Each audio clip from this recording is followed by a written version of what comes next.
Bonjour, je suis Jean Roger et j'ai interprété le rôle de John Dikongé dans l'affaire John D. La scène la plus difficile à tourner pour moi était la première scène que j'ai eu à tourner dans le film. On jouait dans l'appartement de Marilyn et je venais de sortir d'un voyage de 14 heures en bus et je n'ai pas pu me reposer, donc j'étais tellement épuisé. Donc à un certain moment, je dormais debout, je n'arrivais pas à suivre, je ne délivrais pas la performance comme il fallait. Donc c'était très difficile. Tu n'as pas pensé à freiner un peu tes activités pour la soutenir? J'ai essayé de le faire. Visiblement, ce n'était pas assez. Quand elle est en train de parler, on doit voir ta réaction, on doit te voir juger ce qu'elle est en train de dire. Dans ton yeux, dans tes regards, dans ton énergie, dans ta respiration. Les objectifs, ça les plus importants. Qu'est-ce que tu recherches, Marilyn? C'est qu'elle compatisse et qu'elle devienne ton avocat. Dès que vous avez l'objectif, exprimez-vous avec engagement pour susciter l'émotion à l'autre. Les plus grands défis logistiques, parce que maintenant que j'y pense, il y avait mon voyage d'abord, parce que j'ai dû venir en bus, il n'y avait pas de train, les vols étaient compliqués, donc j'ai dû venir en bus et j'ai fait 14 heures de voyage en bus. À peine arrivé, il fallait aller chez le coiffeur qui devait me retoucher. Ensuite, il y a eu le problème d'habits, parce que le lendemain, avant le tournage, tous les habits de mon personnage n'étaient pas prêts. J'avais oublié certains vêtements, il manquait certains vêtements, donc il fallait tourner dans les centres commerciaux pour trouver les habits qui allaient m'aller et adapter au tournage, à la palette de couleurs. Et le dernier point, c'était le tournage à l'hôpital.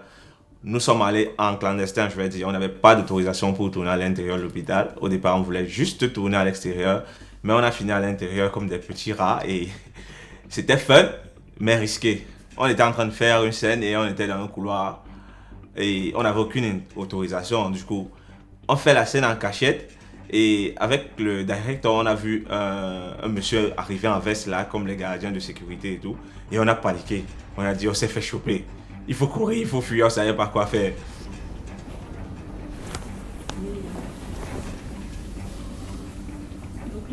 Oui.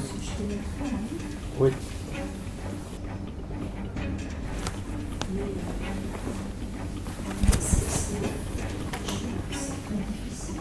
Et on a attendu et on a vu que c'est juste quelqu'un qui passait à l'hôpital, comme ça, sans rien. Et voilà, on n'a pas eu de problème. Je m'appelle Franck, je suis à Méloland depuis pratiquement le début, c'est-à-dire 2018. Je suis ingénieur son. Je vais aussi faire un peu de montage et je vais aussi souvent aider l'équipe photographie. Comment est-ce que j'ai interagi avec les autres départements? Ce qu'il faut savoir, c'est que l'équipe son est un peu l'équipe qui arrive souvent à la fin, c'est-à-dire qu'on va faire vraiment le setup, la mise en place des lumières, mise en place des caméras, et par la suite, après on va justement faire le setup pour le son. Donc on arrive souvent un peu en bout de chaîne, mais l'idée c'est toujours d'être coordonné justement avec la script qui va nous dire en fonction des différentes scènes qui ont été établies, quel est le type d'appareil qu'on va utiliser. Est-ce que c'est un appareil photo avec une lentille 30, avec une lentille 50? En fonction, justement, on saura quel est le recul qu'on peut avoir et quelle est la position dans laquelle on peut mettre le micro. On va également essayer de ne pas impacter souvent sur l'éclairage de la scène parce qu'il y a une ombre qui passe et ainsi de suite, ou de nous retrouver directement dans le champ du photographe. Donc il y a cette interaction-là qu'il faut mettre en place. Il faut vérifier également que justement quand le réalisateur dit ça tourne, qu'il n'y ait plus de son. Donc c'est chaque fois une cohésion et une adaptation avec les autres départements. J'attends. Annonce. Plan double, scène 17, intérieur nuit. Le cachet de supprimer à on regarde ça juste pour le bêtiser. Mon frère, tu as les problèmes avec ton actrice, ne venez pas gérer ça ici là. Mais... Bonjour à tous, je m'appelle Danielle. Je suis chez Méloland depuis la genèse du projet où j'ai occupé plusieurs postes. J'ai démarré en tant que régisseur, ensuite je me suis concentrée côté script sur l'entraînement des acteurs et donc aujourd'hui je participe également à la direction de production. Imagine, c'est... Oui, mais quoi? Vous n'avez pas toujours l'attention suffisante pour décrypter ce que veulent réellement les femmes. Et à la moindre occasion, vous... Des moments où on a dû improviser ou changer les plans à la dernière minute, je pense qu'on en a connu plein. Le premier a été sur la première scène qu'on a tournée. Oui, mon cœur. Elle n'était pas censée avoir un sac où il y a son dossier parce que quand elle sera avec ça. Ouais, le sac de Marilyn est où? Bloquez, attends, éteins d'abord ton truc là, s'il te plaît. L'actrice principale, en fait, qui avait son sac à main. À un moment, on a dû changer le plan à la dernière minute. Oui, quand il y a un problème avec un accessoire dans une scène. Ce n'est pas personnellement moi, mais le directeur a dû intégrer le sac qui est un accessoire important de Zita, l'actrice qui joue Marilyn, qu'on avait oublié d'intégrer dans la scène. Donc ça a un peu chamboulé tout. C'était le premier jour de tournage. Moi, j'étais carrément hors de la scène. Je dormais debout. J'attendais qu'on arrête et ce problème est arrivé. Il fallait réintégrer le sac dans la scène. Et le directeur a fait un travail excellent, il faut l'avouer. On a tourné toutes ces scènes-là et c'est vraiment à la fin, quand on est vraiment prêt de s'arrêter de tourner, qu'on se rend compte que mais il manque un détail en fait. Où est le sac de Marilyn? Du coup, on a dû improviser une nouvelle entrée pour qu'elle puisse insérer son sac quelque part parce que ce sac-là allait être l'une des pièces maîtresses pour une autre scène où elle allait venir chercher des dossiers. Donc, c'était indispensable que le sac soit posé sur la table dès son arrivée dans son appartement en fait. On s'est retrouvés à 7h30 du lendemain sur la même scène.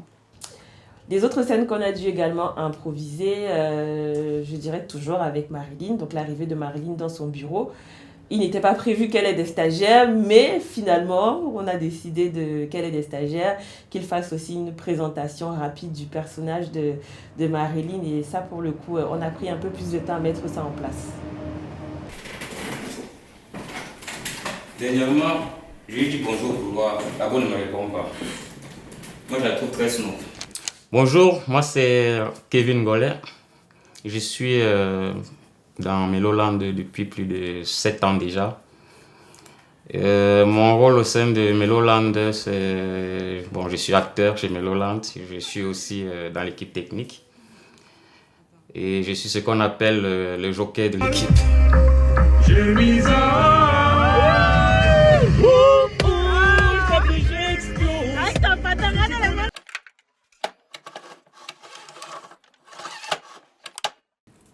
Alors, est-ce qu'il y a une scène que j'aimerais revoir ou retravailler? Oui, il y a une scène, c'est la scène où j'interviens. Parce que à la base, je n'étais pas prévu pour jouer dans ce film. Donc, le réalisateur arrive un matin et dit que bon, j'ai envie de retravailler cette scène. Il faut qu'on présente le personnage. Du coup, il faut que je joue. On appelle 2 autres filles. Il écrit un truc, la ville vite, il improvise et puis il faut jouer. Bon, j'ai l'habitude de jouer et puis j'improvise facilement. Mais j'ai envie de dire que je ne suis pas fier je suis pas totalement fier du rendu, quoi. J'aimerais vraiment mieux le préparer ou mieux le refaire pour avoir un meilleur rendu et voilà quoi. À la fin là. À la fin. Oh, pas de quoi. J'ai dit qu'on doit reprendre la scène là. À la fin.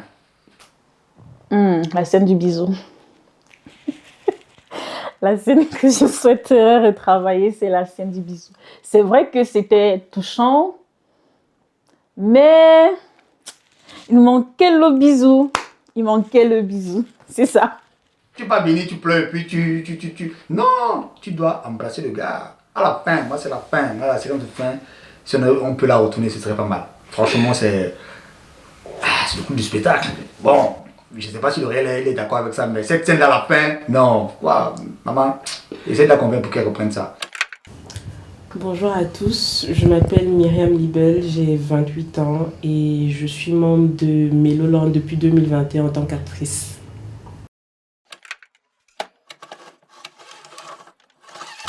L'aspect de la scène dont j'ai été le plus fière, j'avoue c'était la chorégraphie. Parce que on a commencé sur une chorégraphie et après ce qu'on a rajouté les effets spéciaux, ça ressemble vraiment à une vraie bagarre où vraiment on a l'impression que je me fais littéralement tabasser. Donc je trouve que c'était ça en fait, parce que vu que c'était ça même la base de la scène, je trouve qu'on l'a très très bien fait et c'est la scène qui m'a le plus marqué aussi.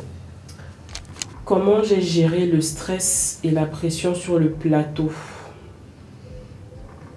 Bon, déjà je pense que je vais me répéter, mais je trouve déjà que l'équipe en soi a beaucoup aidé avec tout ce qui avait été mis en place, de l'eau à manger, les temps de pause.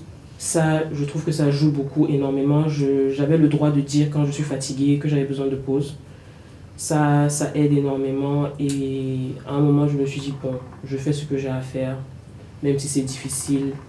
Et je trouve que c'est très satisfaisant à la fin quand tu te dis que tu as réussi à faire quelque chose, même si c'était stressant ou fatigant. Donc, je pense que c'était plus ça ma motivation, en me disant que je le fais pour la bonne cause et le résultat sera autant meilleur. Est-ce que comment tu gères ce genre de choses-là? Quand tu es dedans, franchement tu es dedans, le stress, effectivement, alors le stress c'est que tu as le temps, parce que voilà, on loue les appartements, hein, on loue certaines choses, donc oui, il faut rendre l'appartement à temps, il faut rendre le matériel à temps, il y a plein de trucs. Donc, mais il ne faut pas stresser par contre, parce que quand tu stresses, tu peux mal faire les choses. Et je pense que ce qui était bien justement avec l'équipe Méloland, c'est que ils étaient posés, tu vois, malgré le fait qu'ils étaient fatigués, qu'ils sont là depuis le matin, etc. Mais ils avaient cet objectif, c'était de bien faire les choses. Tu avais l'impression qu'ils faisaient le film de leur vie, tu vois. Parce que c'est là que tu comprends que les gens ils font un film pour aller loin. Ils ne font pas un film pour que les gens le regardent sur YouTube. Ils font un film parce qu'ils veulent que ça aille loin. Et c'était ce que j'ai remarqué dans tout ce qu'on a vu. Chaque technicien, à sa place, avait un rôle à jouer, très particulier. Il le faisait très bien. Et je ne sais pas ce que Mélo leur a dit, mais tu sentais que les mecs qui voulaient aller quelque part avec ce film. Tu vois. Et je pense que c'est cet objectif commun là qui les a guidés, en gros. Donc, je pense que c'est ça qui leur a permis de bien gérer le stress, c'est-à-dire de l'équipe artistique, des acteurs, jusqu'à tous les techniciens. Ils étaient là. Ils étaient vraiment là. Et c'était très bien. Fin de clap pour Myriam.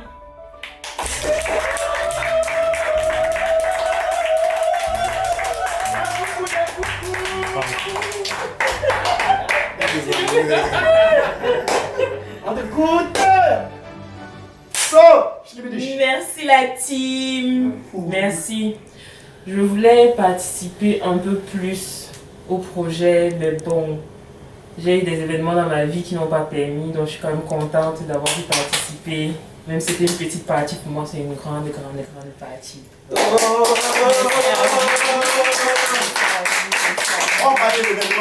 Oui. Merci pour l'amour, pour l'organisation, merci de m'avoir accepté pour que je puisse encore participer. Merci à Dani, merci à l'équipe technique, vous êtes trop les meilleurs.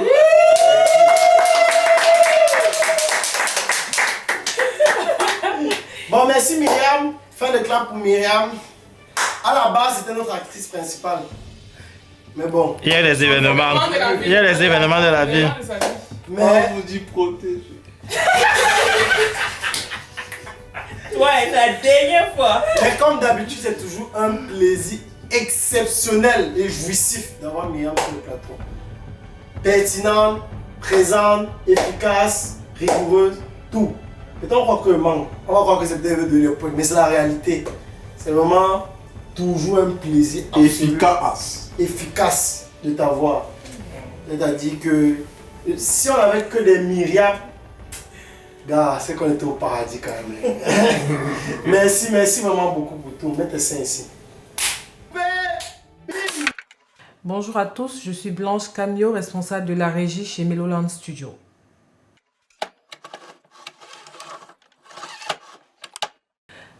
Contrainte budgétaire, je n'en ai pas eu tant que ça. Parce que moi, mon niveau, le budget que je devais gérer, j'ai su le gérer comme je pouvais. Il n'y a pas eu vraiment de contraintes. Tout a été fait vraiment de manière programmée, de manière structurée, de façon à rentrer dans nos coûts et de ne pas forcément dépasser ce qui était prévu. La régistration de crier dessus tout le temps. Bon, moi je suis là, moi j'aime manger. Moi, pour les gens, ceux qui me connaissent, moi j'aime manger. Donc quand je vois une bouffe là, je mets ma main dedans. De la pauvre régisseuse, elle coupait ses fruits pour la scène. Bon, moi je ne savais pas. Donc je viens, à un moment donné, on m'a regardé mal. Je dis, mais c'est quoi, la fille là, elle n'aime pas où c'est comment, tu vois. Et puis un moment donné, on te crie dessus. J'ai compris que bon, effectivement, il fallait. Mais sauf que moi aussi, il ne faut pas me laisser la bouffe sur les yeux, tu vois. Mais bon, après, c'était pas mauvais, tu vois. C'est après, on m'expliquait que non, c'est parce que c'est la bouffe pour la scène, etc. Machin. On a dit, non, je t'inquiète pas, tu vas manger. Il dit, oui, mais je mange quand? Parce que moi, c'est comme ça, moi, j'aime manger, tu vois. On a 6600 déjà. Ouais. 6642. Vous voyez qu'on est allé passer au budget. Donc vous voyez que vous ne mangez pas le tournage, non? La gamelle, les gamelles. Chacun va mieux. Donc 642. 642 €. Et les gens ne maîtrisent même pas l'équipement. Donc on a 6142. Bon, les équipements ont pris environ 3600 €. Je vais pas faire les tours renouvelés, non. Donc, les autres 3 000 €, c'est le reste. Bonjour, je suis Steve Niepi et dans le court-métrage John G, j'interprète le rôle de Maître Kwame, le patron de Marilyn.